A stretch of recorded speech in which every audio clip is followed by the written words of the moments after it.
everything going quite rough in this series. He just needs someone to smooth things out and be the key. Bans, except this time, respect onto the glue from BTK, and the Hayabusa is now left open as they made it a Hilda ban instead. Interesting. Maybe the adaptations from BTK's side is saying, hey, glue is too big of a problem. At the very least, if you are looking for those big set heroes like Rizla, I need to be able to move out of the lane, and dealing with these glue stacks that slow me down midway through the river is too much of a hindrance for me to be actually impactful. Vamos cannot just run it back, go for the blue yo. But here's where my mind is going, right? While we're waiting for this first pick. BTK is currently #1, tied with Twisted Minds for most unique heroes picked in the Swiss. 21 unique heroes over what? Now 9 games so far? With these weird picks coming out, these weird bans that's leaving out open the meta, maybe it's time for BTK to dig deep. Like whatever they have, left in the tank. I mean, there's got to be some logic to it, right? What are they missing in their toolbox? And in the previous game, I don't think they were missing anything. It was just coming down to 1 or 2 bad decisions, right? You need to be able to maintain pressure, especially if you are playing an Alpha into the CO matchup. And as expected, Alpha has been shown on top of the Cho. All right. Allow me to speculate. This early Mlbb pick tells me it's Mlbb saying, you know what, let me go again. I'll do it better. Okay, let's see if we can actually back that up. If that is the fact of the theory on the table, BTK's pregame ritual, here's a fun fact, includes listening to a special rendition of 10 More Minutes by Shark. Why do I just imagine the 4 members of BTK plus Coach Pika Diff just sitting around Shark and just going, Shark, please sing for us. And then he just goes ahead and does it. Honestly, I would think that would be kind of funny because Shark has one of the lowest tone voices I've ever heard in my life. But once again, we are seeing the Sicilian as well as the Carmilla being shown. We might just get the exact same draft with the only change being in that glue. Let's see. Vamos instantly locking in their combo. It's like if it was BTK locking in the Alpha early saying, hey bro, we can do it again. Vamos is them saying, yeah, we're in their heads. We can definitely do this again. It feels like one of those picks where it was suddenly Zorn coming in and saying, hey, let's just run it back. Do they go Eve here? So it's easier for BTK to reach the back? Even when It's Valentina. Oh no, it's Vex. Yeah. Go for Vexana instead of the stoppers. I would have liked the Eve, but a part of me thinks like they maybe were hesitant about it because of how Carmilla and Sicilian can easily just break that formation. And at the same time, they like fighting under that formation. You see the Eve, well, you bring down the Curse of Blood. And you're forced to move out. That's fair, but I do think it's more so of the relationship between Shark and as well as Hoon. In that mid game, we saw that Hoon was kind of left alone to kind of clear the waves by himself. And now with Vexana, he can do that in a blink of an eye, right? And that means that Shark isn't tied down to just hovering around the mid lane. So you go by, BTK's initial plan in game 1, go fast and furious. They weren't going as fast. Yeah. They were definitely furious. And BTK, with them picking up the Vexana, we saw it in that one series that BTK played up against Falcon. Oh, they know. It's like they want, just go ahead and pick up the glue. We have a Vexana with us. Yeah. So if Vamos goes glue here, they might be playing into the trap. If Vamos ends up doesn't pick up the glue anyway, it's like the Vexanas will be somewhat diminished, but it'll still be a great pick overall because of what Gideon mentioned in what they can do in the center of the map with faster rotations. Gold laners, Bruno gone. The Beatrix Granger is still available for Zia. Excuse me. Yes, still. So they can ban Granger, put the Zia back on the Beatrix. Yeah, I suppose, but then you have that big issue of, if I need to push you all the way up into your inhibitors, Granger isn't that guy who's like, I can take out structures in like 2 hits. No, he's more so, I want you to sit underneath your structures, and I'll put your life to 1% to make you recall early. So I think it's unanimous. Beatrix would rather be the pick here for BTK. Yeah, for sure. I mean, they've already got the pickoffs. Ooh, got tall. All right, that usually just show. It's usually a tell of a team playing around their gold laner. You're probably going to end up with someone who isn't that mobile, so that's why my head is just constantly leaning towards what we mentioned before. It's probably a Beatrix, isn't it? And if it's not a Bea, it's a Granger. Bea or Granger, that seems to be the trade. Both teams understand that. Is there room in Vamos for a Hylos? So they can easily close the gap? That seems scary to me, a ridiculous combo. If you go Hylos Granger for the Vamos closers? If possible, I'd rather they get Khalid instead of the Hylos. The Hylos is a bit too honest in my book. The Khalid.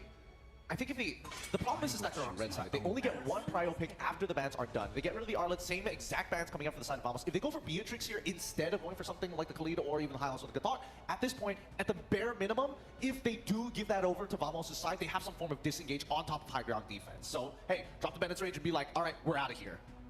See which trade they end up going for. Lots of options for both. That joke can still end up going to the EXP lane, but if ever they might play for that flex for last and then just pick their gold laner now, and they end up picking the Granger instead of the Beatrix. So that was one of the 2 options that we mentioned anyway. At least the adjustment this time is to say, hey, Sicilian, if you are going to go for Purify once again, that's totally fine with us. We're just going to skill shot you down so you're out of the fight. So if that's the case, are they just going to default back into Rizla for fried chicken? I feel like they are, but that's why they want this very last pick to be a bit of a toss of the die, right? Because Vamos must reveal first, and if they go blind and say, if you're going to go to Rizla, I'm going to play X-Borg, they can still adjust. Oh, that X-Borg would be nasty with the Carmilla and Sicilian. So now Vamos can't so easily do that. Yeah.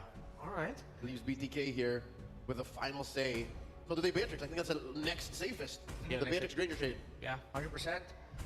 They want to be super team fight heavy and get a good mix up with the Carmilla. They can go for something more unique like an Irithel.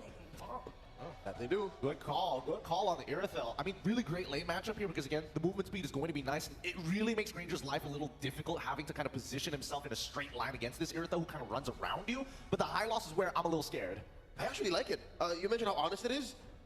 Honesty sometimes is the best policy, you know? If you need to disengage, backwards, glorious pathway. If you need to stop the Granger in its tracks, force the Vixana to commit to a certain zone, drop it forward. And this, the front to back of Vamos looks like a honeypot. Oh, it's a honeypot because again, Curse of Blood is active for them, and that's the kicker. It's front to back. It's honest with a little bit of spicy dishonesty, you know. It's sticky. It's sticky. Yeah. Spicy dishonesty, I love that. But now Phobius is going to get locked in. There's not too many dashers on the side of Vamos, not too many procs, so Chicken, he's going to have to play a very clean game. A possibility of a maxed out. Might want a full best of 3, but the people here in the arena, they want a clean sweep.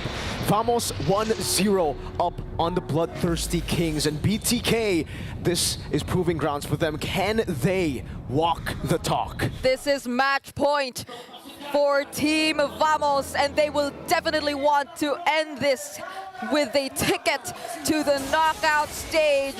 Welcome to game number 2, and we'll finally see what are the adjustments that'll be shown to us by BTK this time around. I like what our panel mentioned about Team Vamos and their lineup being very honest, and for BTK, I think they just really need to approach it differently this time. They should be a little more coordinated in terms of their targets. It will be a struggle to constantly look out and pick off Sorn, considering the passive of Warlord, but I think that's one of the best ways to go around this entire composition of Team Vamos. You have to at least take out the threat of the Curse of Blood so you could operate freely when there's a team fight. Yeah, they also need to just have more prio on the neutral objectives and secure neutral objectives early, right? The biggest problem for BTK in game number 1 was the fact that they weren't able to get a gold lead at the start of the game. That's a Master Assassin, by the way, for the Irithel. Great call from Renmar earlier. And yes, this Irithel is actually a pretty good way to match up against the Granger in lane. You can see Shark walking up. Nets will purify out. But man, that's a lot of damage. Concussive Blast from Shark. Doing a lot. Nets has regen though, should still be safe. Could we say right now that BTK have realized now we don't want to really fight the mid duos as much anymore. We want to rotate a little bit more towards the side lanes so we can split up or spread out the attention, because it seemed like it worked well for Team Vamos when they were able to like just tell the members of BTK to, now let's just fight constantly here in the mid lane and let our side lanes do their own thing, because it didn't work well earlier for Team Vamos. So now it seems like BTK, they're clearly showing us some adjustments here in the early game. Okay, Shark will be clearing out the mid lane. Warlord level 4 on a signature pick, at least back when he was in MDL. RQ Senna. Shark trying to deal with Warlord here. Baits out the Bat Feast. It will be a stun over to Mlbb. Chibi looking for a Spear of Alpha defensively. They've conceded it over. Chibi wins it out. Eternal Guard not connecting. Fried Chicken goes for the procs. And again, it's Vamos who secure the first turtle of the game. BTK pushed back to their own jungle. And Sorn was the only one who zoned out Mlbb. Like, he was enough just so Mlbb couldn't actually penetrate that turtle pit. And we might just be able to pose the question of, wait, all right, Nets will be able to survive that, but he will have to purify it a bit. And going back, could this really be the way to go for BTK? I mean, we know that they constantly play around Mlbb, but you just lose a bit of attention towards Mlbb and how secure his farming is. These things happen. Deathly grabs to save him a bit, but Shark with a counter set up. Yep, with a way to Dragon, but it gets pulled back. Now Zayn is caught in the midst of it all. The Curse of Blood connects onto 3. Chicken the bouncing damage. He goes in for the Infernal Pursuit, but Warlord shows exactly why he is named a Warlord. He goes in and gets 2 kills at the start. That is so unfortunate. Just when BTK attempted to commit it all, the Curse of Blood, the Battle Impact, everything was ready from Team Vamos. And not to mention, how Chibi nearly goes unnoticed whenever there's a team fight. There's so much attention on denying all those potential setups here from Team Vamos. And that was a quick punish as well. Just when Shark thought that he could have had his hands on an ideal setup on the way of the Dragon, BTK need to be extra careful from this point onwards. I don't think it's nice to see them kind of be affected by the pressure. They're definitely affected by the pressure here. Vamos are so good at playing the mental game on the other hand, right? It's almost like mentality. When it comes to just mentality, it's Vamos all the way. It's uno, dos, tres, hala, Vamos. 1.6k gold lead with the composition again, just like in game one, that should be losing in the start of the game, should be winning after the power spike. And Bloodthirstykings now, they're going to have to be very, very careful, like you said, but I think careful isn't really the word that they need to utilize now. Like, the word and the action that they need to utilize isn't careful. They got to go and fight. They got to go and take the gold lead back, because if they don't, Vamos are just going to steamroll through BTK. Yeah, and I mean, they can do it as much as they want, right? Their lineup right now, it's so chaotic. We haven't even seen Nets participate in the team fights as much, but Shark definitely looking for his own target, but Warlord again keeps himself safe. And look at just how they're able to manage all the threats coming in from Shark and also securing the turtle while they're at it. Shark is down. The Spear of Alpha from Mlbb was used defensively, and you can see the crowd go, wow, no! A pullback! What happened to who's HP bar? Curse of Blood onto 2. Zor with a petrifying Warlord pulls him back. Now Nets is gunning them down, forcing Zane to use the Spear of Alpha defensively again.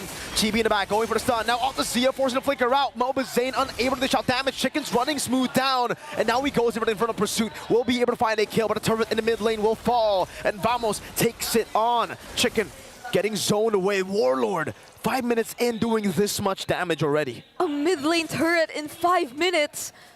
That's how focused Team Vamos were in the mid rotations and the mid duos here of Bloodthirstykings, and it seemed like they denied them so much, even of their own intentions of wanting to rotate out of the mid lane, because they had to constantly defend the pressure that was being put towards the mid lane. But right now, Nets might just be a target.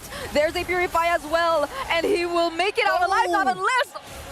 Okay, he makes it out alive. Divine intervention, Nets gets away. Chibi goes in deep. Shark has been slain. Chibi is trying to look for another kill, now jumping forward. Soul Sever ready, Sia stunned in. Chibi will get the kill to double, and smooth Alamak with the turret tank up. 7-1 is the kill score you're seeing right now. Team Vamos being very dominant in the first 6 minutes of the game. I mean, look at the goal differences already, especially in terms of the mid lane. This isn't the best situation we've seen for Hoon. He's been denied 2 games in a row. It's the best situation for Vamos. Zane caught on the Sanguine Claws again, and man, Sanguine Claws and Bad Impact should not deal that much damage in the first 6 minutes of the game. That in itself is already going to be really tough for BTK. They're relying heavily on their frontliners to get in there and dive in. And Team Vamos are not letting that happen. 3 neutral objective takes for the Sicilian, who needs to be the one scaling. BTK, now they're in the thick of it all. Yeah, at this point, they just really have to go for the trades.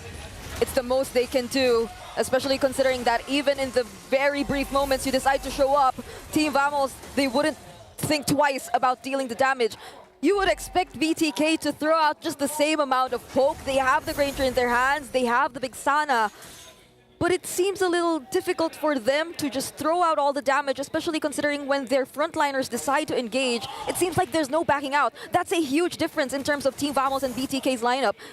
Team Vamos, at least they have the Moonlit Walls, they have the passive, and they have the Glorious Pathway to get away whenever things just don't go their way. But BTK, it's a different story. Once they commit, there's almost no way out, especially considering the mobility that Team Vamos has in their hands. Now they're just waiting for the late game, right? It's getting to a point where BTK are the ones waiting for late game. And I don't know, I feel like for Vamos, they're like, sure, we can play for the late game. If you want to play for late, it's all right, man. We're just going to play it slow, farm up again, Warlord stacking up like an absolute beast. So There's no real worry for Vamos at this point. It is all on BTK. The pressure, the game, everything. Warlord gets another there. And I'm really curious to see at 8 minutes how many stacks Mr. Warlord has on the Sicilian. Yeah. Because it's a 5,000 gold lead and Warlord's doing so much damage. That's another free turret down below. BTK are just constantly forced to give away these neutral objectives, give away even structures. 8 minutes in, down to just the tier 2 in the mid lane and up top. It'll be a trade at least. There you go. Actually, is that impressive? I don't think it's It's not that crazy. It's no? not that crazy. It's pretty okay. It's like, but I mean, all right. It's 8 minutes. We're 8 minutes into the game, but there have been a lot of team fights, I'd say. And another thing is probably I'm also curious as to whether we'll be seeing Warlord and Zorn not together at all in this entire game. But Nets early pickup on the Malefic gun. So talk about mobility, talk about range. Yeah. Team Vamos, it seems like they're well equipped to face whatever potential team fight we'll be seeing in the next few minutes. And that was just Vamos who are going to control the neutral objective. Again, BTK don't really have an entry point over here. Oh. Warlord is just chunking Fly Chicken down. It's a tier 1 for a Lord. Not a good trade, but the only trade that BTK can get right now. Mlbb forced to S. Spear of Alpha. Backwards. Nets gets a turret up top too. BTK are just down to their base turrets in both side lanes now. BTK though, how could they defend all of this? Because Mlbb decides to go in and he's just bursted down like that by Team Vamos. And Smooth makes a line for BTK to stay behind. Now you can see the recalls from Vamos. The easy server are roaring in Malaysia. They actually formed the V in Vamos before they spammed all those recalls. And they're just simply waiting for this Lord that they took in their hands. The lane equilibrium isn't that great, so BTK, they might find some ways to deal with this, but I don't know. Just look at the amount of damage Team Vamos is able to throw out, but Nets uses the heavy crossbow to get away, but Shark is punished by Team Vamos way before the Lord even gets to the base of BTK. The Bloodthirstykings are down to their last set of turrets. A holy defense stands in the way of Vamos. But what's that to Warlord, who's fully stacked up? Smooth goes in to revitalize as well. Zone in the back line now. That's going to be Smooth taking a lot of hits. The Lord will be able to get into the vicinity of the turret. Zia goes in for some clear. Not the fastest of clear. The turret will be taken down in the mid lane, and the bottom lane should follow next. Nets heavy crossbow to take it down, and Vamos say, we're good, we're happy. Now we will prolong your suffering. And that's a great showing of discipline from Team Vamos, because BTK clearly, they were ready to go. They were ready to look for a target. That was a concealed play used by Shark, who currently is standing on a 0-3, and that is not a great sign, especially if you aren't able to get the necessary trades out of it. So we're looking at an 8k gold lead in favor of Team Vamos, which is all the more reason for them to just hold on to this lead. They don't need to do anything crazy. They just need to play this by the book, because BTK, they're the ones who have to find a way to deal with all this pressure. We've seen them struggle in terms of wave clear earlier, so the second time that Team Vamos gets their hands on an objective... Wait. How do they do it though, right? If there is a possible comeback angle, though it is like, what, very low at this point. Yeah. What do they have to do to make that happen? I don't know. Vamos, they just look too clean, and their composition with a lead like this looks a bit too impossible to make even a mistake happen, you know? Yeah, even if Shark decides to go for a pickoff, like, Zia would probably have enough damage by now, but that doesn't entirely mean that you would get the upper hand in terms of the team fight. You would still waste resources just to take a single pickoff against Team Vamos. And by the time they know that, they have a lot of ways to counter engage. Speaking of, Shark hasn't even had his hands on the setup yet, but he immediately gets punished right away! Shark is down, Hoon is down, Chicken caught on the Sanguine Claws. Mlbb chased down Chibi! Gets the double! Now it's Mlbb who's caught again. Has a Spear of Alpha to walk away. They want to go for the end. Zia dashing backwards. BTK on the brink of elimination. Uno, dos, tres. Vamos say adios to BTK. The retribution arc continues for the hometown villains, now turned heroes. Vamos indeed for Team Vamos! In the home crowd, the taunt. It is fire. Straight up fire on stage. walking from one side to the other in front of the man who called them the easy server. Vamos are the ones to eliminate the Bloodthirsty Kings and their phenomenal run in the Swiss stage. The clash of servers took an unexpected turn. It was a one-sided series for Team Vamos. Let's head over to our panel and have them break down that series for all of us.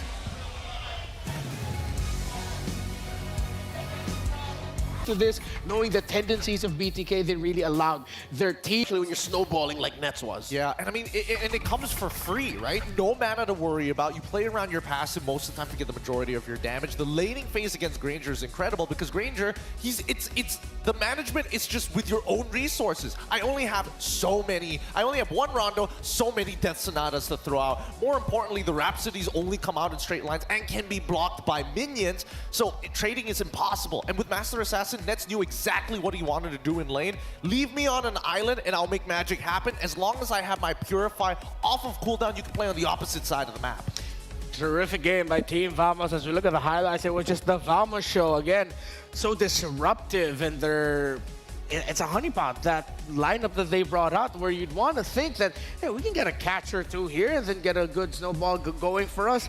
Nope, at the end, it'll be Vamos forming up right in front of your face with a tight formation, with a tight lineup, and just a whole boatload.